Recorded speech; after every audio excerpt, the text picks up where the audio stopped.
Even the Isidonians are silent concerning them. Otherwise the Scythians would have repeated their statements as they do those concerning the one-eyed men. Hesiod, however, mentions them, and Homer also in the Epigoni, if that be really a work of his. But the persons who have by far the most to say on this subject are the Delians.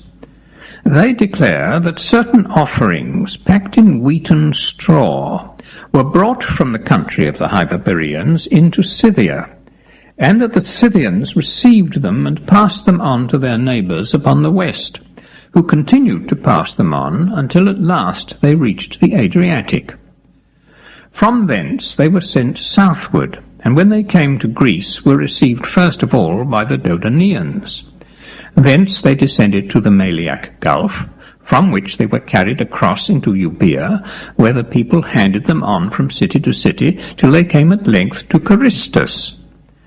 The Carystians took them over to Tenos, without stopping at Andros, and the Tenians brought them finally to Delos.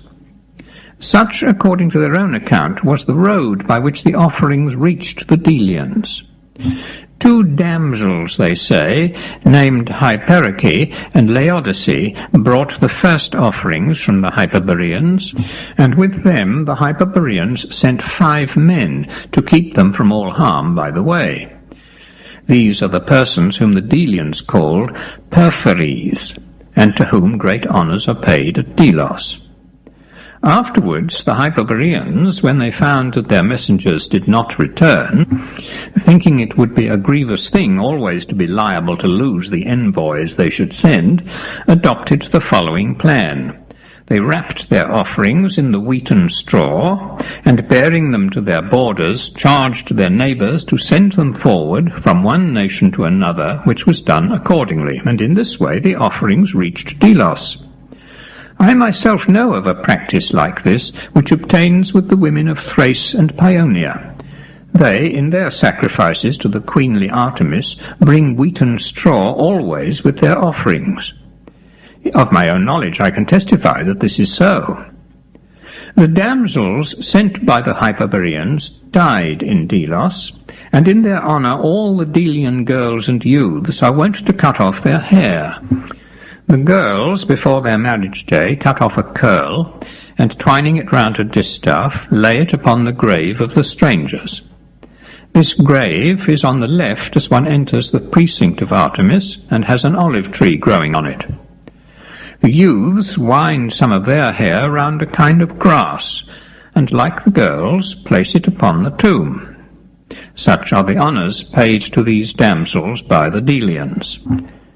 They add that once before there came to Delos by the same road as Hyperike and Laodice 2 other virgins from the Hyperboreans, whose names were Arge and Opis. Hyperike and Laodice came to bring to Eileithia the offering which they had laid upon themselves in acknowledgment of their quick labours, but Arge and Opis came at the same time as the gods of Delos, and are honoured by the Delians in a different way. For the Delian women make collections in these maidens' names, and invoke them in the hymn which Olin, a Lycian, composed for them, and the rest of the islanders and even the Ionians have been taught by the Delians to do the like. This Olin, who came from Lycia, made the other old hymns also which are sung in Delos. The Delians add that the ashes from the thigh bones burnt upon the altar are scattered over the tomb of Opis and Arge. Their tomb lies behind the temple of Artemis, facing the east, near the banqueting hall of the Chians.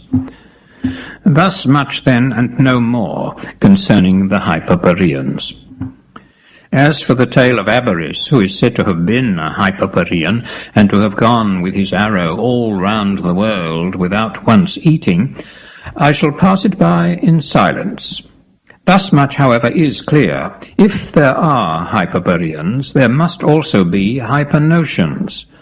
For my part, I can't but laugh when I see numbers of persons drawing maps of the world without having any reason to guide them, making as they do the ocean stream to run all round the earth, and the earth itself to be an exact circle, as if described by a pair of compasses, with Europe and Asia just of the same size.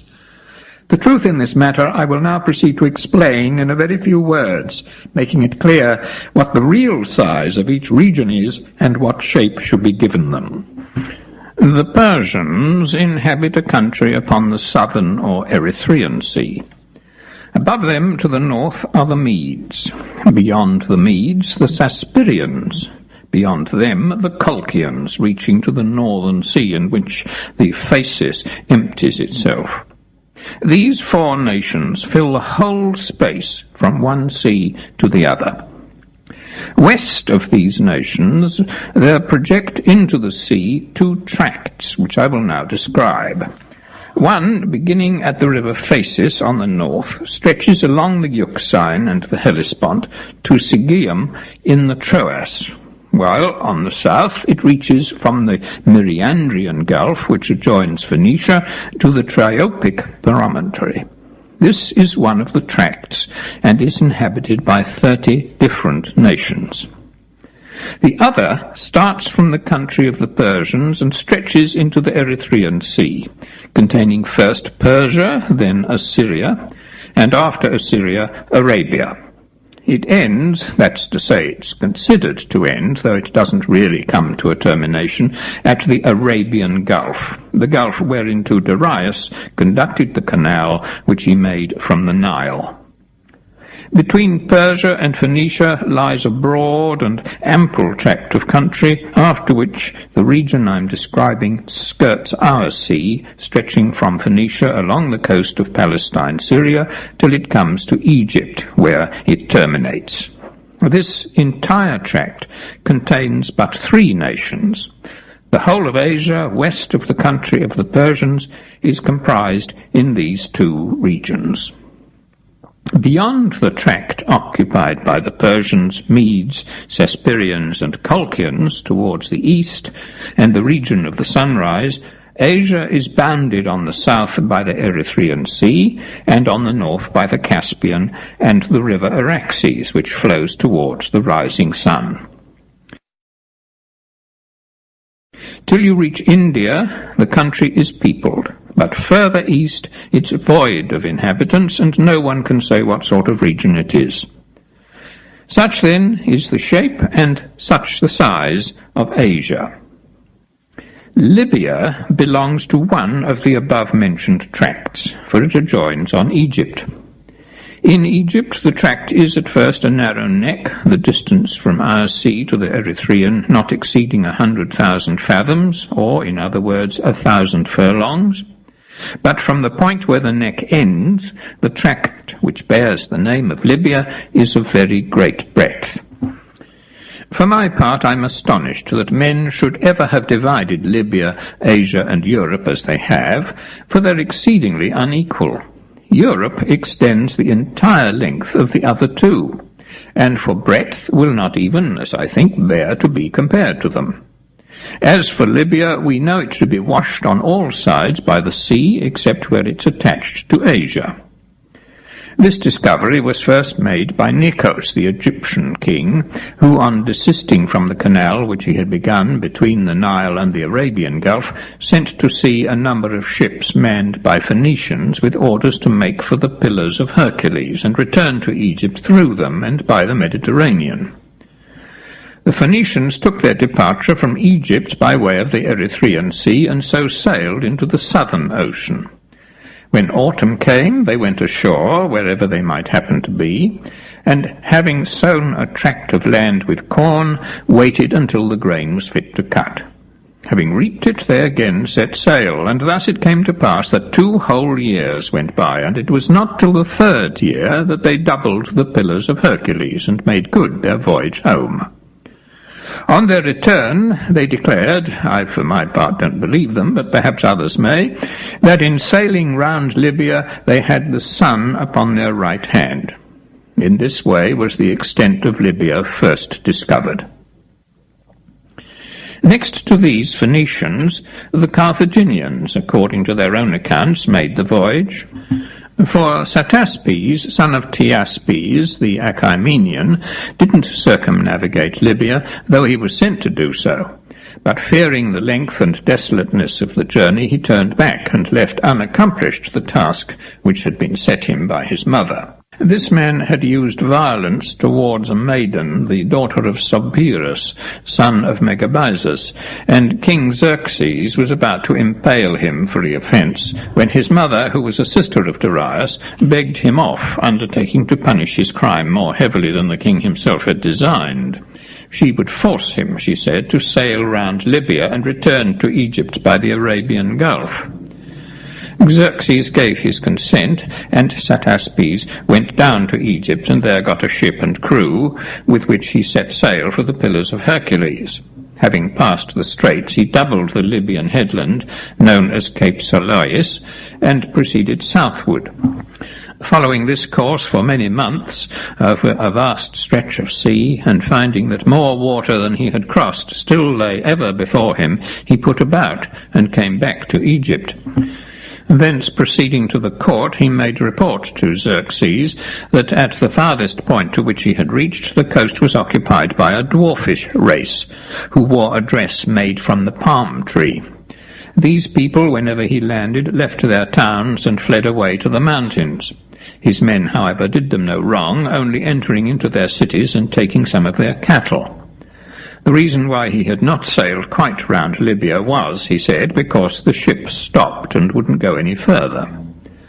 Xerxes, however, didn't accept this account for true, and so Sataspes, as he had failed to accomplish the task set him, was impaled by the king's orders in accordance with the former sentence. One of his eunuchs, on hearing of his death, ran away with a great portion of his wealth, and reached Samos, where a certain Samian seized the whole. I know the man's name well, but I shall willingly forget it here. Of the greater part of Asia, Darius was the discoverer.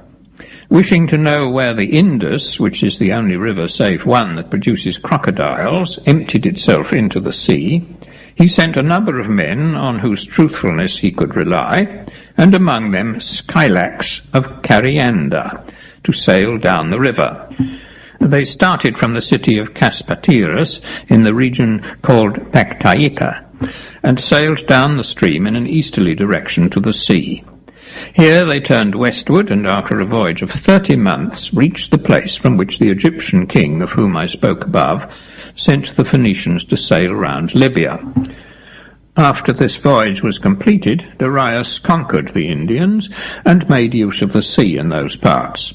Thus, all Asia, except the eastern portion, has been found to be similarly circumstanced with Libya. But the boundaries of Europe are quite unknown, and there's not a man who can say whether any sea girds it round either on the north or on the east, while in length it undoubtedly extends as far as both the other two. For my part, I can't conceive why 3 names, and women's names especially, should ever have been given to a tract which is in reality one, nor why the Egyptian Nile and the Colchian Phasis, or according to others the Maiotic Tanais and Cimmerian Ferry, should have been fixed upon for the boundary lines. Nor can I even say who gave the 3 tracts their names, or whence they took the epithets. According to the Greeks in general, Libya was so called after a certain Libya, a native woman, and Asia after the wife of Prometheus. The Lydians, however, put in a claim to the latter name, which they declare was not derived from Asia, the wife of Prometheus, but from Asius, the son of Cotys, and grandson of Manes, who also gave name to the tribe Asius at Sardis. As for Europe, no one can say whether it's surrounded by the sea or not, whether it's known whence the name of Europe was derived, nor who gave it name, unless we say that Europe was so called after the Tyrian Europe, and before her time was nameless, like the other divisions. But it's certain that Europe was an Asiatic, and never even set foot on the land which the Greeks now call Europe, only sailing from Phoenicia to Crete, and from Crete to Lycia. However, let's quit these matters. We shall ourselves continue to use the names which custom sanctions. The Euxine Sea, where Darius now went to war, has nations dwelling around it, with the one exception of the Scythians, more unpolished than those of any other region that we know of. For setting aside Anacharsis and the Scythian people, there isn't within this region a single nation which can put forward as having any claims to wisdom, or which has produced a single person of any high repute. The Scythians indeed have in one respect, and that the very most important of all those that fall under man's control, shown themselves wiser than any nation upon the face of the earth. Their customs otherwise are not such as I admire. The one thing of which I speak is the contrivance whereby they make it impossible for the enemy who invades them to escape destruction, while they themselves are entirely out of his reach, unless it please them to engage with him. Having neither cities nor forts, and carrying their dwellings with them wherever they go, accustomed, moreover, one and all of them, to shoot from horseback, and living not by husbandry, but on their cattle, their wagons, the only houses that they possess, how can they fail of being unconquerable and unassailable even? The nature of their country and the rivers by which it's intersected greatly favour this mode of resisting attacks. For the land is level, well-watered, and abounding in pasture, while the rivers which traverse it are almost equal in number to the canals of Egypt. Of these I shall only mention the most famous, and such as are navigable to some distance from the sea. They are the Ister, which has 5 mouths, the Tyras, the Hippanis, the Borysthenes, the Pantiacopes, the Hippocreus, and Gerus, and the Tanais. The courses of these streams I shall now proceed to describe. The Ister is, of all the rivers with which we are acquainted, the mightiest. It never varies in height, but continues at the same level summer and winter. Counting from the west, it's the first of the Scythian rivers, and the reason of its being the greatest is that it receives the waters of several tributaries. Now, the tributaries which swell its flood are the following. First, on the side of Scythia, these 5. The stream called by the Scythians Porata, and by the Greeks Pyretus, the Tierantus, the Araris, the Neparis, and the Odessus. The first mentioned is a great stream, and is the easternmost of the tributaries. The Tierantus is of less volume and more to the west. The Araris, Neparis, and Odessus fall into the Ister between these two. All the above-mentioned are genuine Scythian rivers, and go to swell the current of the Ister. From the country of the Agarthiaci comes down another river, the Maris, which empties itself into the same, and from the heights of Hymus descend with a northern course 3 mighty streams, the Atlas, the Orus, and the Tibesis, and pour their waters into it. Thrace gives it 3 tributaries, the Athris, the Nois, and the Artanes, which all pass through the country of the Crobysian Thracians. Another tributary is furnished by Paeonia, namely the Scius. This river, rising near Mount Rhodope, forces its way through the train of Hymus, and so reaches the Ister. From Illyria comes another stream, the Angrus, which has a course from south to north, and after watering the Tribalian plain, falls into the Brongus, which falls into the Ister. So the Ister is augmented by these 2 streams, both considerable. Besides all these, the Ister receives also the waters of the Carpis and the Alcis, 2 rivers running in a northerly direction from the country above the Umbrians. For the Ister flows through the whole extent of Europe, rising in the country of the Celts, the most westerly of all the nations of Europe, excepting the Sinetians, and thence running across the continent till it reaches Scythia, whereof it washes the flanks. All these streams, then, and many others, add their waters to swell the flood of the Ister, which thus increased becomes the mightiest of rivers. For undoubtedly, if we compare the stream of the Nile with the single stream of the Ister, we must give the preference to the Nile, of which no tributary river nor even rivulet augments the volume. The Ister remains at the same level both summer and winter, owing to the following reasons, as I believe.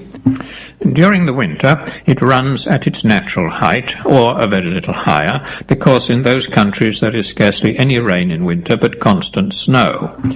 When summer comes, this snow, which is of great depth, begins to melt and flows into the Ister, which is swelled at that season not only by this cause but also by the rains, which are heavy and frequent at that part of the year. Thus the various streams which go to form the Ister are higher in summer than in winter, and just so much higher as the sun's power and attraction are greater, so that these two causes counteract each other, and the effect is to produce a balance, whereby the Ister remains always at the same level. This, then, is one of the great Scythian rivers. The next to it is the Tirus, which rises from a great lake separating Scythia from the land of the Nuri, and runs with a southerly course to the sea. Greeks dwell at the mouth of the river, who are called Tyritai. The third river is the Hypanis. This stream rises within the limits of Scythia and has its source in another vast lake, around which wild white horses graze. The lake is called, properly enough, the mother of the Hypanis. The Hypanis, rising here during the distance of 5 days' navigation, is a shallow stream, and the water sweet and pure. Thence, however, to the sea, which is a distance of 4 days, it's exceedingly bitter. This change is caused by its receiving into it at that point a brook, the waters of which are so bitter that although it's but a tiny rivulet, it nevertheless taints the entire Hypanis, which is a large stream among those of the second order. The source of this bitter spring is on the borders of the Scythian husbandmen, where they adjoin upon the Alazonians, and the place where it rises is called in the Scythic tongue Exampaios, which means in our language the sacred ways. The spring itself bears the same name. The Tirus and the Hypanis approach each other in the country of the Alazonians, but afterwards separate and leave a wide space between their streams. The fourth of the Scythian rivers is the Borysthenes. Next to the Ister, it's the greatest of them all, and in my judgment it's the most productive river, not merely in Scythia, but in the whole world, excepting only the Nile, with which no stream can possibly compare. It has upon its banks the loveliest and most excellent pasturages for cattle. It contains abundance of the most delicious fish. Its water is most pleasant to the taste. Its stream is limpid, while all the other rivers near it are muddy. The richest harvests spring up along its course, and where the ground isn't sown are the heaviest crops of grass, while salt forms in great plenty about its mouth without human aid, and large fish are taken in it of the sort called antakai, without any prickly bones and good for pickling. Nor are these the whole of its marvels. As far inland as the place named Gerus, which is distant 40 days' voyage from the sea, its course is known, and its direction is from north to south. But above this no one has traced it, so as to say through what countries it flows. It enters the territory of the Scythian husbandmen after running for some time across a desert region, and continues for 10 days' navigation to pass through the land which they inhabit. It's the only river besides the Nile, the sources of which are unknown to me, as they are also, I believe, to all the other Greeks. Not long before it reaches the sea, the Borysthenes is joined by the Hypanis, which pours its waters into the same lake. The land that lies between them, a narrow point like the beak of a ship, is called Cape Hippalaeus. Here is a temple dedicated to Demeter, and opposite the temple upon the Hypanis is the dwelling place of the Borysthenites. But enough has been said of these streams. Next in succession comes the fifth river, called the Panticapes, which has, like the Borysthenes, a course from north to south and rises from a lake. The space between this river and the Borysthenes is occupied by the Scythians who are engaged in husbandry. After watering their country, the Panticapes flows through Hylaia and empties itself into the Borysthenes. The sixth stream is the Hyperkairis, a river rising from a lake and running directly through the middle of the nomadic Scythians. It falls into the sea near the city of Karkanitis, leaving Hylaia and the course of Achilles to the right. The seventh river is the Gerus, which is a branch thrown out by the Borysthenes at the point where the course of that stream first begins to be known, to wit the region called by the same name as the stream itself, that's to say, Gerus. This river, on its passage towards the sea, divides the country of the nomadic from that of the royal Scyths. It runs into the Hyperkairis. The eighth river is the Tanais, a stream which has its source far up the country in a lake of vast size, and which empties itself into another still larger lake, the Palus Maiotis, whereby the country of the royal Scythians is divided from that of the Sauromatai.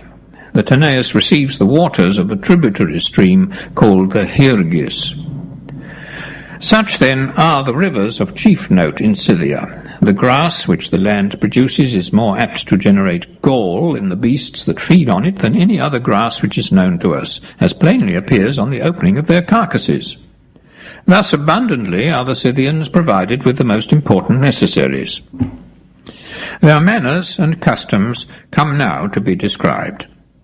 They worship only the following gods, namely Hestia, whom they reverence beyond all the rest, Zeus and Ge, Earth, whom they consider to be the wife of Zeus, and after these Apollo, celestial Aphrodite, Heracles, and Ares. These gods are worshipped by the whole nation. The royal Scythians offer sacrifice likewise to Poseidon.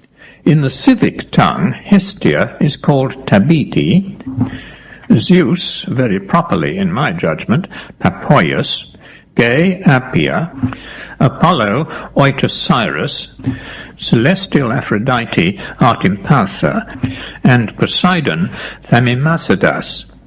They use no images, altars, or temples except in the worship of Ares, but in his worship they do use them.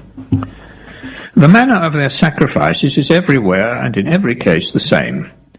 The victim stands with its 2 forefeet bound together by a cord, and the person who's about to offer, taking his station behind the victim, gives the rope a pull and thereby throws the animal down. As it falls, he invokes the god to whom he's offering, after which he puts a noose round the animal's neck and, inserting a small stick, twists it round and so strangles him. No fire is lighted, there's no consecration, and no pouring out of drink offerings. But directly that the beast is strangled, the sacrificer flays him, and then sets to work to boil the flesh. As Scythia, however, is utterly barren of firewood, a plan has had to be contrived for boiling the flesh, which is the following. After flaying the beasts, they take out all the bones, and, if they possess such gear, put the flesh into boilers made in the country, which are very like the cauldrons of the Lesbians, except that they're of a much larger size. Then, placing the bones of the animals beneath the cauldron, they set them alight, and so boil the meat. If they don't happen to possess a cauldron, they make the animal's paunch hold the flesh, and pouring in at the same time a little water, lay the bones under and light them. The bones burn beautifully, and the paunch easily contains all the flesh when it's stripped from the bones, so that by this plan your ox is made to boil himself, and other victims also to do the like. When the meat is all cooked, the sacrificer offers a portion of the flesh and of the entrails by casting it on the ground before him. They sacrifice all sorts of cattle, but most commonly horses. Such are the victims offered to the other gods, and such is the mode in which they are sacrificed. But the rites paid to Ares are different. In every district, at the seat of government, there stands a temple of this god, whereof the following is a description.